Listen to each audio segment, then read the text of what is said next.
जय Hind students, BEd first year के online class में आप सभी का स्वागत है। चाइल्डहुड एंड ग्रोइंग अप विषय के अंतर्गत हम लोगों ने एरिक्सन का सिद्धांत, फ्रायर का सिद्धांत, एरिक्सन का सिद्धांत और जेंडर के बारे में अध्ययन कर रहे थे। जेंडर में हम लोगों ने जेंडर का अर्थ क्या होता है, जेंडर का मतलब क्या होता है और जेंडर को लेकर के समाज में क्या है, इसका अध्ययन हम लोगों ने किया था। रूढ़िवादिता, अंधविश्वास जेंडर को लेकर क्या है, इसका हम लोगों ने अध्ययन किया था। लेकिन आज हम लोग जेंडर विषय के अंतर्गत जेंडर इन प्ले ग्राउंड, खेल के मैदान में लिंग या लैंगिकता, खेल के मैदान में लिंग भेद या लैंगिकता हमें आज से नहीं सदियों से देखने को मिलता है। दूसरी चीज़ कि खेल के मैदान में लिंग भेद क्या आवश्यक है, इस पर हम चर्चा करेंगे। हमने आपको एक चीज़ बताया था कि लिंग भेद को हम चाह करके भी खत्म नहीं कर सकते। लिंग भेद जरूरी है, लेकिन लिंग भेद जरूरी वहाँ है जहाँ हमें सभी लिंगों को समानता दिलाने के लिए कार्य करना है, और जहाँ लिंग भेद वहाँ नहीं करना है जहाँ किसी भी लिंग को निम्नता दिखाना है या डिमोट करना है। जैसे एग्जाम्पल के लिए, महिला का समाज में सम्मान होना चाहिए, और यदि 100 लोगों की लाइन खड़ी है और कोई महिला पुरुषों के सबसे पीछे लग रही है, एक महिला करके, तो वहाँ पे लिंग भेद जरूरी है। वहाँ पे सबका दायित्व बनता है, अधिकार बनता है कि उस महिला को सबसे आगे की लाइन में लेके जाए, सबसे आगे लाइन की सबसे आगे कतार में खड़ी करें। इसलिए करें क्योंकि वह समाज में शारीरिक रूप से थोड़ा सा पुरुषों से कमज़ोर होती हैं और वे वहाँ लंबे टाइम तक खड़ा नहीं हो सकती। ऐसी जगह पर लिंग भेद जरूरी है। लेकिन शिक्षा में, स्वास्थ्य में अगर भेदभाव किया जाता है तो वहाँ पर लिंग भेद जरूरी नहीं है, वहाँ पर लिंग भेद नहीं करना चाहिए, वहाँ लिंग भेद को ख़त्म किया जाना चाहिए। उसी प्रकार से खेल के मैदान में भी लिंग भेद जरूरी है। खेल के मैदान में लिंग भेद कहाँ जरूरी है, कहाँ जरूरी नहीं है। लिंग भेद वहाँ जरूरी नहीं है जहाँ पे महिलाओं को खेल खेलने के लिए रोका जा रहा है, वहाँ लिंग भेद नहीं होना चाहिए।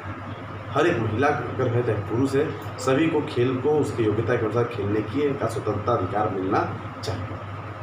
किंतु लिंग भेद वहाँ जरूरी है कि पुरुषों के साथ पुरुष शारीरिक रूप में, मानसिक रूप में सबल होते हैं, ताकत ज़्यादा होता है पुरुषों का, वहाँ पे महिलाओं को पुरुषों के साथ कभी भी एक साथ लड़ाना नहीं चाहिए या एक साथ कंपटीशन नहीं होना चाहिए।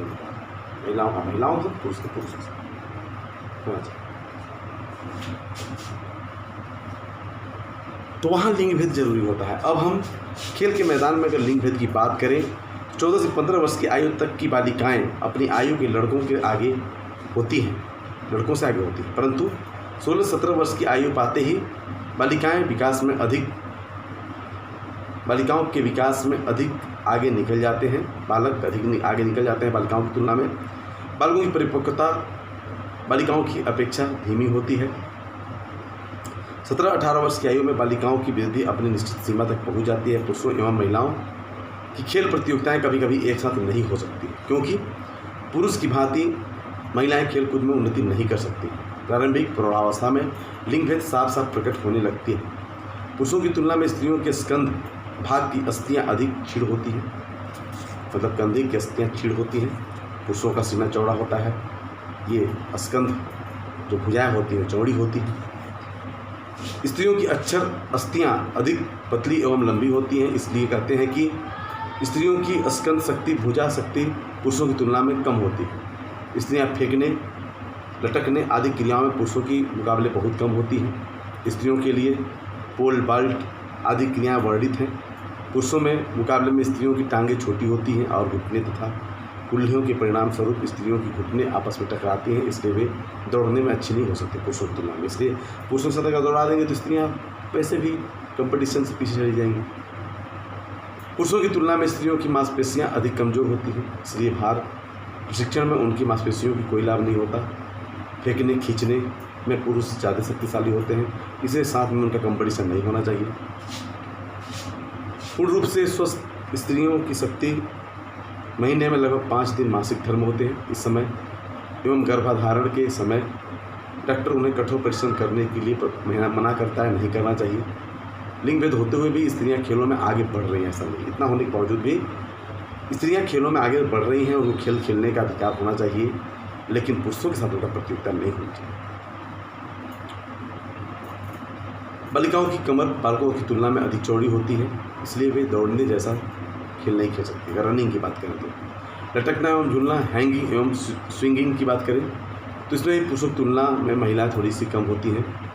शारीरिक शिक्षा में व्यायामों की बालिकाओं में अधिक चौड़े कुल्हे, अतिरिक्त उनकी कमज़ोर भुजाओं को अधिक ध्यान में रखना चाहिए, उनमें क्रिया नहीं करानी चाहिए। बालिकाओं में बालकों के मध्य मुकाबला नहीं होना चाहिए। शारीरिक क्रियाओं में, फिजिकल एक्टिविटीज़ में पुरुष महिलाओं से ज़्यादा एक्टिव होते हैं। व्यायाम एक्सरसाइज में भी पुरुष ज़्यादा एक्टिव होते हैं महिलाओं से। संवेगात्मक रूप में भी ज़्यादा एक्टिव होते हैं। ये सब चीज़ों का ध्यान रख करके ही खेल के मैदान में लिंग भेद होना चाहिए और महिलाओं को सम्मान दिलाने के लिए लिंग भेद जरूरी है। उनके साथ अन्याय न हो, इसके लिए लिंग भेद जरूरी है। महिलाओं को हमेशा आगे खड़ा किया जाए, इसलिए ज़रूरी है। Thank you. आज के लिए इतना ही। कल हम देखेंगे बालिका शिक्षा का महत्व, इम्पोर्टेंस ऑफ गर्ल्स एजुकेशन।